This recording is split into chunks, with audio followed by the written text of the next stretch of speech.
بات یہ ہے نبی صلی اللہ علیہ وسلم کی ذات پہ خاص کر جوان مسلمان سے پوچھیں گے مسلمان چیر دیں گے. ناموس رسالت پہ کوئی بھی مسلمان یہ چیز برداشت کر ہی نہیں سکتا. جب آپ نبی صلی اللہ علیہ وسلم کی ذات میں گستاخی کریں گے, اس کے بعد کتاب لکھیں گے, اس کے بعد اس کی ٹرانسلیشنز کرائیں گے, what else the world is expecting, کہ ہم پھولوں کے ہار پہنائیں گے؟ بالکل نہیں. جو ریئیکشن آیا 195% بالکل ٹھیک تھا. جی ناظرین, میرے ساتھ اس وقت کامران سعید عثمانی صاحب موجود ہیں. ان سے ہم جانتے ہیں کہ 12 اگست 2022 میں امریکہ میں ملعون سلمان رشدی پر حملہ ہوا. یہ اس کیس کو کس طرح دیکھتے ہیں؟ دیکھیے میری بہن, جس واقعے کو آپ نے کوٹ کیا, یہ اگر سوال آپ کسی غیر مسلم سے پوچھیں تو شاید وہ آپ کو کوئی ڈفرینٹ جواب دے. آپ جب ایک مسلمان سے, جب ایک کیا کہتے ہیں خاص کر جوان مسلمان سے پوچھیں گی تو اس کا جو خون ہے نا وہ کھول پڑتا ہے. بات یہ ہے نبی صلی اللہ علیہ وسلم کی ذات پہ بہت بڑی بات ہے. آپ ان کے غلاموں پہ بات کریں گے نا, مسلمان چیر دیں گے. بات صرف اتنی ہے کہ ناموس رسالت پہ کوئی بھی مسلمان یہ چیز برداشت کر ہی نہیں سکتا.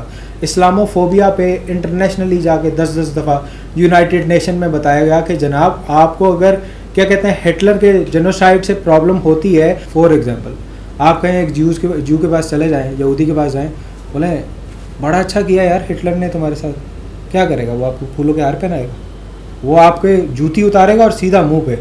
اسی طرح آپ جب نبی صلی اللہ علیہ وسلم کے بارے میں بات کریں گے تو مسلمانوں کے جذبات مجروح ہوتے ہیں.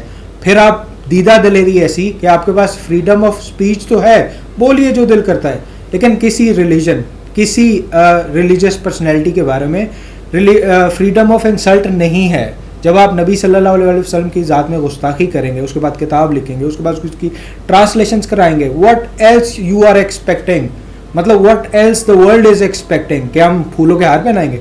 بالکل نہیں. جو ریئیکشن آیا 195% بالکل ٹھیک تھا. ہادی ماتر نے ملعون سلمان رشدی پر حملہ کیا, جس نے گستاخی رسالت کی, اس کے بارے میں آپ کیا کہنا چاہیں گے ہادی ماتر کے بارے میں؟ دیکھیں اس وقت تو وہ شیر, وہ غازی تمام عالم اسلام کے لیے اور تمام مسلمان نوجوانوں کے لیے جو ہے وہ ایک بڑی مثال ہے, اور ہم اس نوجوان کو, اس مسلمان غازی کو جو ہے وہ خراج تحسین پیش کرتے ہیں. سر مجھے یہ بتائیں, جب ہم کوئی ریئیکشن لیتے ہیں تو ہمیں فوراً یہ پولیس اور فورسز اور ہماری حکومت ہمیں منع کر دیتی ہے کہ یہ ان چیزوں کے خلاف ہے. ایسا کیوں؟ جب اس نے کیا, ہادی ماتر نے, جسے آپ غازی کا نام دے رہے ہیں, اس نے یہ بہت بہت اچھا کام کیا اور بہت بڑا کام کیا, کیونکہ ہم بھی جب کسی کے خدا کے کسی بھی چیز کے خلاف نہیں جاتے تو وہ کیوں جائے؟ جب اس نے کام کیا تو اس کو فوری طور پر حراست میں کیوں لے لیا گیا؟ دیکھیے آپ کیا چاہتی ہیں کہ یہاں کے جو نوجوان ہیں وہ اگر فیس بک پہ کوئی غلط خبر پڑھیں توہین رسالت کے حوالے سے اور پورے ملک میں آگ لگا دیں, بعد میں اس خبر کی تصدیق ہی نہ ہو, اس میں پھر لا اینڈ آرڈر آپ کا کہاں جاتا ہے؟ دیکھیے جو محترم غازی صاحب نے کیا وہ ساری دنیا کے سامنے تھا. راشدی کی ایک جگہ آپ بھی جانتی ہیں, آپ ان کی کتاب آن لائن پڑھ سکتی ہیں, آپ کو جگہ نظر آئے گا کہ وہ بندہ گستاخ تھا.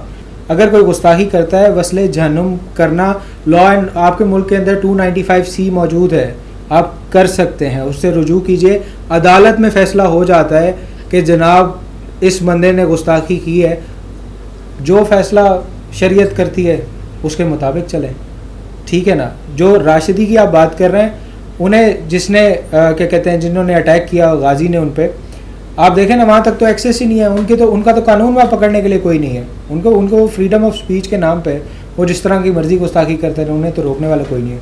جس جگہوں پہ اس طرح ہوتا ہے وہاں پھر جانا پڑتا ہے نا. جیسے آپ صلاح الدین ایوبی کو دیکھیے, جس جنرل نے رسول اللہ صلی اللہ علیہ وسلم کی ذات میں گستاخی کی, سارے جنرلوں کو صلاح الدین ایوبی نے یروشلم میں معاف کر دیا, اس جنرل کو اپنے ہاتھ سے مارا تھا. تو یہ تو معافی کے قابل جو ہے وہ جرم ہے ہی نہیں. چلیں ٹھیک ہے سر, تھینک یو, اللہ نگہبان.